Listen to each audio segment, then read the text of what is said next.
Boa noite a todos, boa noite a todas. Nossa reflexão hoje é no livro de João, no capítulo 20. E eu quero começar contando um episódio, uma vez aconteceu comigo. Eu estava no estado de Alagoas e alugamos um carro e fomos dirigir para chegar a uma praia, eu conhecer um pouco mais o local. E muito interessante que a estrada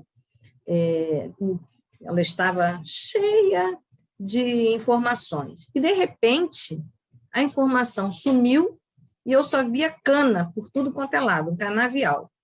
Eu falei, eu acho que eu devo estar em algum lugar diferente. E quanto mais eu andava, menos pessoas eu via e mais a plantação de cana eu enxergava. Até que, finalmente, eu cheguei a uma placa. E aquela placa estava virada para uma bifurcação. Eu entrei naquela bifurcação, e mais distante e menos eu encontrava o meu alvo, meu objetivo, como tinha sido informado, que era rapidamente o local. Eu falei, não, eu devo estar no lugar totalmente errado. E quando eu vi, eu já estava bem perto de Sergipe. Só tive uma coisa a fazer, né? Girar o carro e voltar para Alagoas. E quando eu cheguei de volta e disse, olha, o caminho é esse, eu não sei o que aconteceu, e dei sorte de conseguir voltar para Alagoas. Quando eu voltei e olhei a placa estava envelhecida e, portanto, ela estava caída. Sabe, naquela bifurcação, era fundamental que ela estivesse no lugar, mas ela não estava. E aí eu observei de perto a placa, e aí não dava para saber, porque ela tinha se soltado. Ali venta muito. E ela tinha se soltado. Quando eu voltei, as pessoas me disseram, não, você realmente pegou o lugar errado, você foi para a bifurcação errada. E assim acontece na nossa vida, né? Na nossa vida pessoal, na nossa vida espiritual, na nossa vida financeira. Se você recebe uma dica diferente, se você não sabe muito bem para onde vai e ainda encontra uma informação errada, a gente não atinge o alvo. E até coisas mais danosas podem acontecer. Também é assim quando a gente não percebe o propósito de Deus na nossa vida. E você pode dizer, mas eu conheço Deus, eu sei que Deus é bom, mas na hora que os propósitos se tornam diferentes, a nossa tendência é entrar em confusão, é duvidar, é surgir até uma certa dificuldade para prosseguir. E na vida espiritual, é importante a gente saber para onde nós estamos indo. É importante a gente ter uma clareza de que nós estamos buscando aquilo que devemos buscar, né? Estar de volta em direção ao Criador. Conhecer bem o Deus a quem servimos e, com Ele, nos direcionarmos. Então, a melhor pessoa que pode nos dar informação verdadeira é aquele que é a verdade. E a Bíblia diz que Jesus é a verdade, o caminho e a vida. Então, caminho, verdade e se manter vivo nessa verdade só pode ser em Jesus. Porque Jesus disse, eu sou o caminho, a verdade e a vida. E é importante a gente lembrar o que aconteceu no texto do livro de João, no capítulo 20. Foi um episódio em que Tomé, ele estava junto com os 12 discípulos, mas Jesus foi preso e todos os discípulos tiveram algum abalo. Todos os discípulos entraram no esquecimento do que Jesus havia dito, que ele morreria e que ele ressuscitaria. Porque vida e morte é uma coisa que nos impacta, nós nascemos para ser eternos, mas quando a gente atravessa esses momentos de lidar com o sofrimento, também a gente perde o rumo. Como é importante a gente conhecer bem o rumo. E nesse caso, os discípulos se mantiveram juntos e juntos, impactados, Jesus retornou. Jesus retornou para eles, como havia dito, e ali ele se mostra, ele se manifesta, mas Tomé não estava junto, nós já sabemos, a história diz isso. E quando Tomé retorna, ele não acredita que era Jesus e aqueles sinais. E quando Jesus volta, Jesus mostra todos os sinais físicos de verdadeiramente houve uma ressurreição.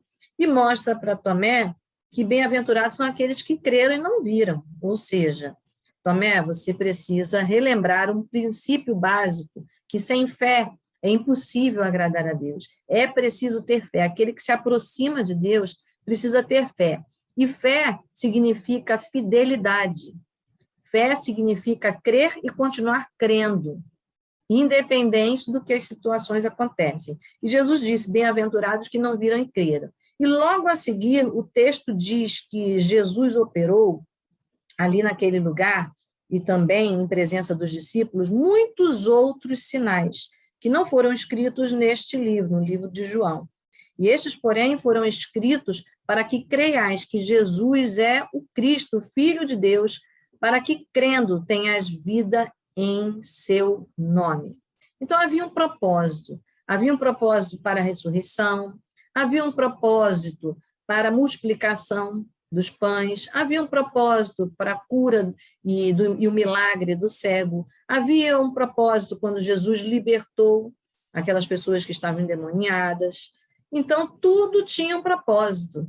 E como é que a gente consegue perceber isso? A Bíblia é muito clara.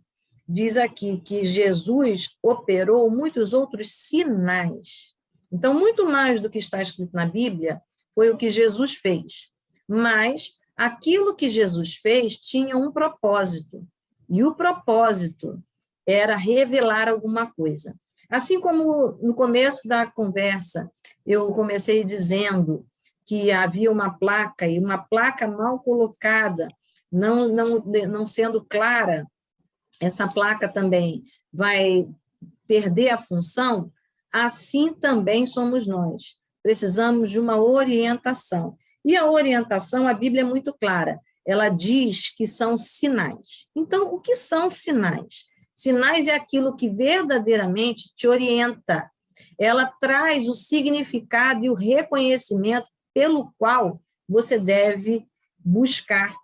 Então, se eu estou procurando no mercado, né, água, eu tenho que ver um sinal, uma garrafa d'água. Então, eu posso usar um ícone, uma palavra, um gesto, mas eu vou enxergar. É muito comum quando a gente está na rua e procurando um toalete, a gente vê vários sinais, né, de que existe lá um toalete.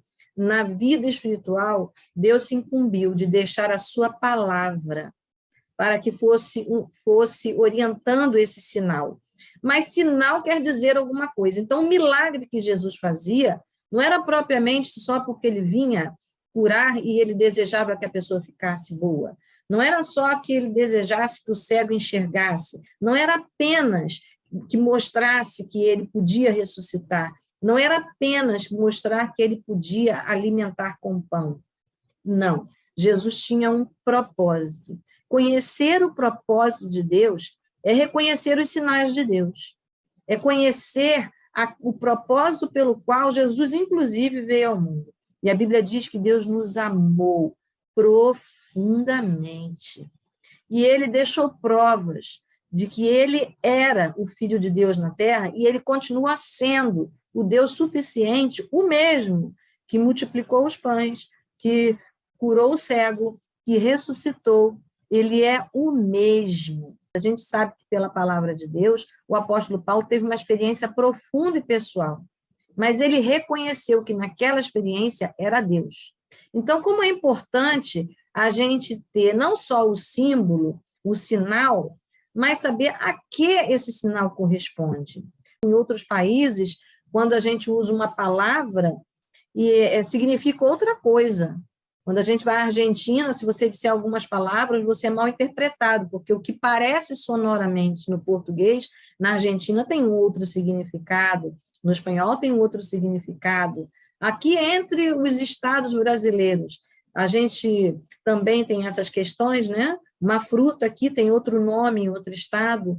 Então, como é importante a gente saber bem essa correspondência. E o milagre de Deus, ele é um sinal. Mas bem-aventurados que não precisam só de sinais para saber qual é o propósito de Deus e para saber qual é o propósito que Deus se destina nessa terra. Mas mais do que isso, não basta apenas reconhecer, a gente precisa ter fé e a gente precisa seguir esse caminho em fé. Então, o próprio Jesus deixou o seu Espírito Santo na ressurreição para nos ajudar a crermos, para nos ajudar a se manter nesse mesmo caminho. Então, todas as coisas que Jesus fez, ele executou por amor. Ele curou o leproso, ele multiplicou os pães, como eu já disse, ele ressuscitou, ele libertou pessoas por amor. Mas não era apenas um ato em si de bondade, como eu e você podemos fazer. Era um sinal. Esse sinal está prescrito. Esse sinal, ele tem uma correspondência. E qual é a correspondência? A correspondência é a própria palavra de Deus. É ali quando nós entendemos qual era o ministério do Messias, qual era o ministério de Deus. Então, hoje eu quero lembrar do propósito de Deus. Em dias que nós passamos por dificuldade, e nós já estamos, como todos os brasileiros, numa pandemia, né? Mas não só isso, nós estamos também em situações econômicas, em aquecimento global, tem tantas coisas acontecendo, mas a Bíblia fala dos sinais, inclusive dos sinais do final dos tempos. Então, como é importante a gente conhecer a base. Por quê? Porque muitas vezes nós estamos vivendo os sinais. Muitas vezes na nossa vida, Deus está dando sinais. E eu não estou falando de superstição. Eu estou falando de uma correspondência real, aquilo que corresponde à verdade. Então, eu posso dizer, Deus é bom, Ele me ama, né? Ele certamente está concordando comigo. Eu não preciso dizer que Ele está certamente concordando comigo. Eu posso dizer o inverso. A palavra de Deus diz que eu estou concordando com os sinais que Ele deixou na palavra. Então, é o inverso, não sou eu o centro é Cristo. É o que Ele disse e é o que Ele deixou. E Ele deixou um testamento. Testamento significa a vontade de Deus. Portanto, todos nós não estamos excluídos de corresponder e de responder pelas nossas escolhas. Nós temos opção e nós temos também o privilégio de acertar e de errar, porque a palavra de Deus é esse guia, a palavra de Deus dá este sinal. Mas Jesus disse para Tomé que era mais importante que ele cresce independente dos sinais. Então, nós podemos confirmar todos os sinais e a capacidade de Deus quando lemos a palavra de Deus. Mas o importante não é que nós sejamos os juízes do certo e errado. O importante é que o que Cristo deixou escrito, isso faça significado para nós, ainda que nós não vejamos os sinais, mas tenhamos certeza de que o próprio Deus nós podemos confirmar a existência e a mão dele, e a interferência dele. Mas a palavra de Deus, ela tem muitos alvos, e um dos alvos, inclusive, é a misericórdia. E a misericórdia de Deus diz que Jesus curou sim. E quando aquela mulher que estava chorando, a viúva de Naim, saindo daquela cidade com seu filho morto, ninguém pediu para Jesus ressuscitar aquele menino. Também aquela mulher não saiu correndo e disse, Jesus, faça alguma coisa. Ninguém. Mas Jesus, espontaneamente, se dirigiu àquela mulher, próximo daquele caixão, e Jesus tomou a providência de ressuscitar o que era a esperança do seu familiar. Porque ter um filho naquele lugar, perder um filho naquele lugar, era perder muito. A misericórdia de Deus, ela existe. Então, Deus faz sinais com seus milagres. Deus faz sinais na lua, nas estrelas. Se você se lembrar bem, no nascimento de Jesus, a palavra de Deus disse que haveria um sinal no céu. E a estrela de Belém mostrava bem isso. Já estava dito anteriormente. Então, Deus tem sinais conforme a sua palavra, com o que ele diz no tempo em que ele diz. Mas ele tem misericórdia. Tudo está na dependência da fé. Se creres, verás a glória de Deus. Mas muitas vezes os impactos nos distanciam desse lugar. Acabou agora o Setembro Amarelo e muitas pessoas falaram muito de finitude e de cuidado com valorização da vida. E eu quero dizer que Deus é o mais interessado do que eu, você e todo mundo em que a vida seja preservada, porque Ele deu a vida dele e ressuscitou por nós. Ele deixou na sua palavra Eu sou a vida, o caminho, a verdade e a vida. Então, eu quero orar, porque nós também podemos estar, muitas vezes, na situação de Tomé, caminhar tão perto de Jesus, enxergar tantas experiências anteriores maravilhosas, mas no dia do nosso impacto, a gente ser mais cético, a gente ser mais comedido. Eu quero dizer, não seja comedido. Lembre-se do que a palavra de Deus diz, sem fé é impossível agradar a Deus. Para a salvação, só em Jesus, mas também para a misericórdia. Deus tem misericórdia. A questão é, nós vamos estar verdadeiramente nesse caminho com o coração tão livre, tão aberto para perceber os sinais, os milagres, o sim e o não de Deus? Porque no caminho de Deus, ele é um caminho reto, não tem curvas, e às vezes a gente quer fazer uma curva, a gente quer dar uma voltinha, quer ajustar o caminho de Deus. O caminho de Deus é um só, mas ele é Deus de misericórdia. Lembre-se disso. Nós conhecemos a Deus pela fé, crendo e confessando Jesus como Senhor e Salvador, mas nós recebemos de Deus qualidade de vida, porque ele diz que ele dá vida, e dá vida e abundância. E eu quero orar nessa hora, para que nós alcancemos todas as bênçãos que Deus tem para nos dar. A salvação, a vida de qualidade, a vontade de viver e o caminho a seguir. Nós não vamos buscar apenas pelo centro da nossa vontade. Nós vamos fazer o contrário. É colocar Deus no centro da nossa vontade e deixar que Ele revele qual é a melhor escolha e o que Ele deseja fazer, onde nós devemos andar. Era necessário que Jesus morresse e era necessário que Jesus ressuscitasse. Não era possível que Jesus não passasse por sofrimento. Era necessário, porque o propósito era a salvação. Algumas vezes na nossa vida, quando nós estamos diante de propósitos que não entendemos, a gente tende a refazer o plano. Não refaça o plano, permaneça na fé em Jesus. Ele te ama, ele não desistiu da sua vida e nem vai desistir, porque ele é eterno e o que ele fez, ele não volta atrás. E hoje eu quero orar por você, para que toda dúvida saia da sua mente, para que você se lance cada dia mais, que você alcance de Deus a salvação em Cristo Jesus, única e exclusivamente, mas todas as bênçãos desta terra, porque, como diz o texto, que seja feita aqui na terra como no céu. Então, que na terra também a gente possa fazer. Que aqui na terra, quando alguém encontrar comigo, com você, com a nossa vida, reconheça na nossa vida o Cristo. Cristo passou por dificuldade, sofrimento, foi xingado, foi julgado, mas ele, em todo momento, não esqueceu o que ele tinha que fazer. Então, que nós atravessemos esses dias, mas atravessemos no propósito, lembrando que na terra é preciso estar igual no céu, e isso só acontece quando nós deixamos esse caminho reto que está em Jesus Cristo fluir na nossa vida. Vamos orar.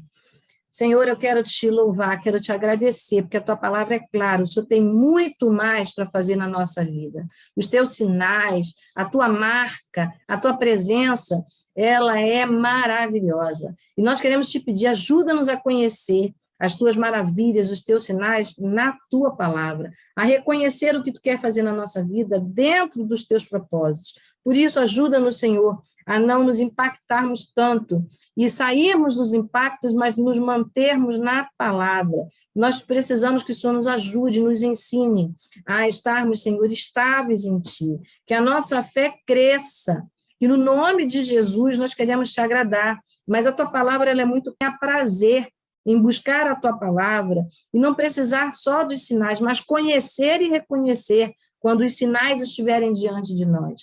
Por isso, no nome de Jesus, dá-nos, Senhor, firmeza na palavra, para que possamos desfrutar nesta terra, sim, de curas, de milagres, de ressurreições, de visão plena, Senhor, de entendimento, mas quando, como Jesus, atravessarmos dificuldades, como Jesus, atravessarmos dores, atravessarmos limites, que nós entendamos que o Senhor é dono da nossa vida, e o Senhor nos leva e nos faz atravessar conforme a tua vontade, que tem propósito, que é bom, perfeito e agradável. Por isso, Senhor, em nome de Jesus, nessa noite, olha para o nosso coração, faz o teu milagre sim na nossa vida, o milagre onde nós estamos precisando. que nós não saiamos de perto de Ti. E, Senhor, seja assim o Senhor, o autor e o consumador da nossa vida. Em nome de Jesus, nós te pedimos. Amém. Amém.